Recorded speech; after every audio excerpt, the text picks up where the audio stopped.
Alright, तो दराज.com पर आपने अपना एक एफिलिएट अकाउंट किस तरह रजिस्टर करना है, आज की इस वीडियो में मैं आपको ये सिखाऊंगा। वीडियो शुरू करने से पहले जो भाई चैनल पर नए हैं वो चैनल को सब्सक्राइब करना मत भूलें और साथ में बने बेल के आइकन को भी दबाएं ताकि जो भी मैं वीडियो बनाऊं उसकी नोटिफिकेशन आप तक पहुंच सके। बहुत सारे लोग ये सवाल करते हैं कि दराज सेलर अकाउंट और एफिलिएट अकाउंट में क्या फ़र्क है। इसका जवाब आसान लफ्ज़ों में मैं ये बताऊंगा कि जो सेलर अकाउंट होता है उसमें क्या करना होता है, उसमें अगर आपके पास अपनी कोई ज़ाती प्रोडक्ट्स पड़ी हैं या आपने कहीं से परचेज़ कर लिया स्टॉक वो पड़ा है आपका खुद का, वो आप सेल कर सकते हो सेलर अकाउंट में। और जो एफिलिएट अकाउंट होता है उसमें क्या होता है, आपने जो है वो दराज.pk पर जो आइटम्स पड़ी होती हैं, प्रोडक्ट्स पड़ी होती हैं, जो भी चीज़ पड़ी होती है उसको अपने सोशल मीडिया के लिंक्स के थ्रू जो है वो प्रमोट करके वहाँ से आपने उनको सेल करना होता है और उनसे जो है वो कुछ कमीशन आपको जो है वो दराज.com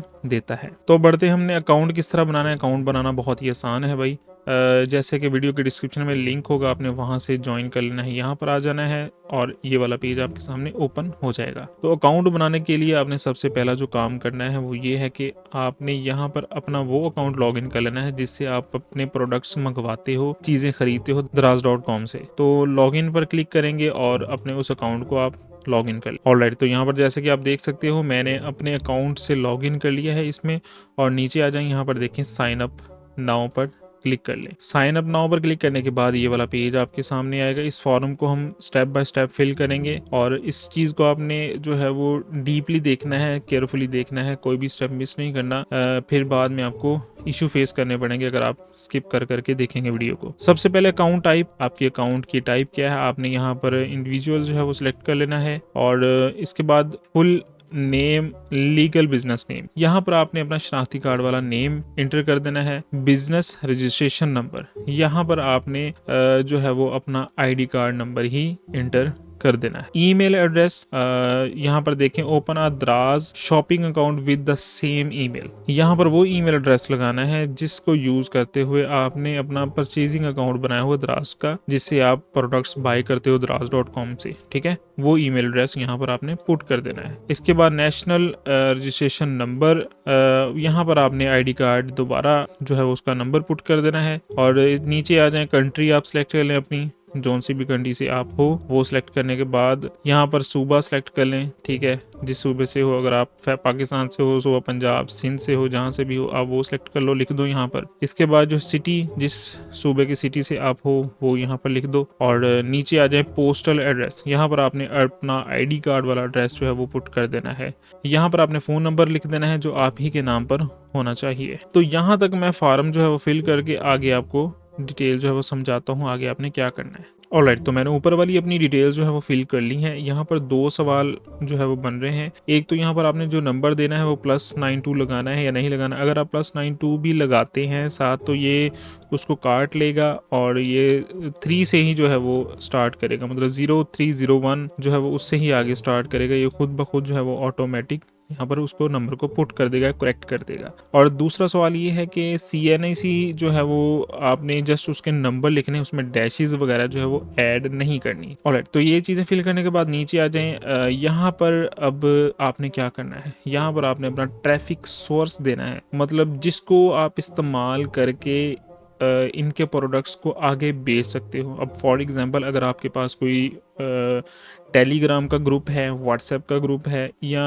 कोई वेबसाइट है कंटेंट प्रमोटिंग की वो है, या आपका यूट्यूब का चैनल है, कुछ भी है, तो उसका लिंक यहाँ पर आपने पुट कर देना है इस जगह पर, ठीक है। अगर आप मंथली ट्रैफिक साइज, आपके पास ट्रैफिक साइज 50,000 से ऊपर है तो आप यहाँ से अबव जो है वो सिलेक्ट कर सकते हो। अगर कम है तो आप 50,000 से कम ही इसको जो है वो सिलेक्ट कर लो। इसमें जो है वो मैं लास्ट वाला ऑप्शन सिलेक्ट करूंगा क्योंकि मैं जो है वो कंटेंट क्रिएटर हूँ। बाकी आप अपनी कैटेगरी के हिसाब से इस वाले ऑप्शन को सिलेक्ट कर सकते हो। इसके बाद यहाँ पर है tax legal information, tax ID, यहाँ पर भी आपने अपना CNIC नंबर ही लिख देना है विदाउट डैशेस के। टैक्स लीगल इन्फॉर्मेशन में जो है वैट रेट क्या होता है, कितना आपको जो है वो पढ़ सकता है क्या हिसाब किताब है। तो आप जैसे कि यहाँ पर देखें, इसको कॉपी कर लेंगे सारे को यहाँ तक, और इसको कॉपी करने के बाद हम गूगल करेंगे तो इसको जो है वो प्रेस कर देंगे एंटर। ठीक है, अप्रॉक्सीमेटली ये 17% जो है वो बनता है, गूगल हमें बता रहा है। तो पाकिस्तान में ये 17% जो है वो बनता है। इसके बाद आपने यहाँ पर टैक्स लीगल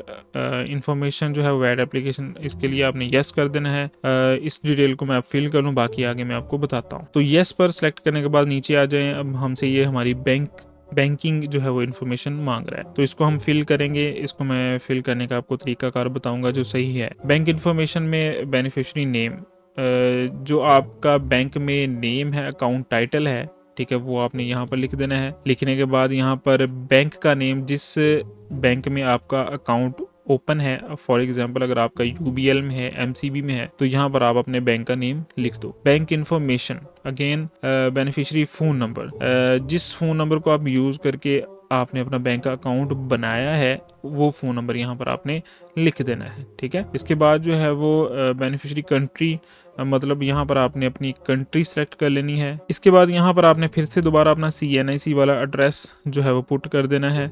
बेनिफिशियरी एड्रेस है क्योंकि ये आपके बारे में ही पूछ रहा है, तो यहाँ पर आपने अपना ही CNIC वाला एड्रेस लिख देना है। इसके बाद बैंक इन्फॉर्मेशन में फिर अगेंस्ट बैंक एड्रेस। अब फॉर एग्जांपल अगर आप किसी विलेज में रहते हो, किसी ऐसे एरिया में रहते हो जहाँ पर बैंक नहीं है, लेकिन आपका ID कार्ड वहाँ पर का बना हुआ है, तो यहाँ पर आपने बैंक का ही एड्रेस देना है। अगर बैंक आपकी शहर में है तो जिस रोड पर है वो उसके हिसाब से ही यहाँ पर आपने अपने बैंक का एड्रेस लिख देना है। या अगर आपको नहीं पता, समझ नहीं आ रही, तो आप अपने बैंक मैनेजर से रब्ता कर लो। यहाँ पर अब आगे बैंक अकाउंट नंबर, यहाँ पर आपने अपना अकाउंट नंबर लिख देना है बैंक का, और नीचे IBAN नंबर, ठीक है, वो लिख देना है। वो भी आप अपनी बैंक जो है वो उनसे कांटेक्ट कर सकते हो। वो करना आपकी जो चेक बुक होती है उसके नीचे जो है वो IBAN नंबर जो है वो 24 डिजिट्स का लिखा हुआ होता है। ब्रांच कोड आप अपने ब्रांच मैनेजर से पूछ सकते हो। इसके बाद जो है बैंक इन्फॉर्मेशन में राउटिंग ID और स्विफ्ट नंबर वगैरह। स्विफ्ट नंबर आपने कैसे फाइंड करना है, फॉर एग्जांपल अगर आप जो है वो आपका अकाउंट है MCB में, MCB गूगल पर लिखोगे स्विफ्ट कोड। अब आगे जिस कंट्री से आप हो, फॉर एग्जांपल अगर आप इस्लामाबाद से हो तो आप इस्लामाबाद लिखकर यहाँ पर इंटर प्रेस करोगे, तो यहाँ पर ये ब्रांच कोड और ये स्विफ्ट कोड यहाँ पर देखें ऊपर MCB का मिल जाएगा, इस्लामाबाद का। लास्ट में जो है हमारे पास bank information, bank account country. तो यहाँ पर जो आपकी बैंक की कंट्री है वो आप लिख सकते हो। फॉर एग्जांपल अगर हम पाकिस्तान से, तो पाकिस्तान ही यहाँ पर लिख देंगे, आपने यहाँ पर पाकिस्तान ही लिख देना है। Do you agree the terms and condition, आपने इसको यस कर देना है और फॉर्म को सबमिट कर देना है। मैं इसको फिल कर लूँ, फिर आगे हम देखते हैं क्या आता है। तो यहाँ पर जो है वो thank you the form was submitted successful. अब ये यहाँ पर जो है वो हमारा फॉर्म जो है वो सबमिट हो चुका है, और इस तरीके से आप जो है वो अपना दराज का एफिलिएट अकाउंट रजिस्टर कर सकते हो, और इसी तरीके से आप इस फॉर्म को भी फिल कर सकते हो। तो इस तरीके से आपने इसको कंप्लीट करके सबमिट कर देना है। तो अगर ये मेरी वीडियो अच्छी लगी है, ये इन्फॉर्मेशन अच्छी लगी, तो वीडियो को लाइक ज़रूर करें और शेयर भी करें। चैनल को सब्सक्राइब करना मत भूलना। Thanks for watching. अल्लाह हाफिज़।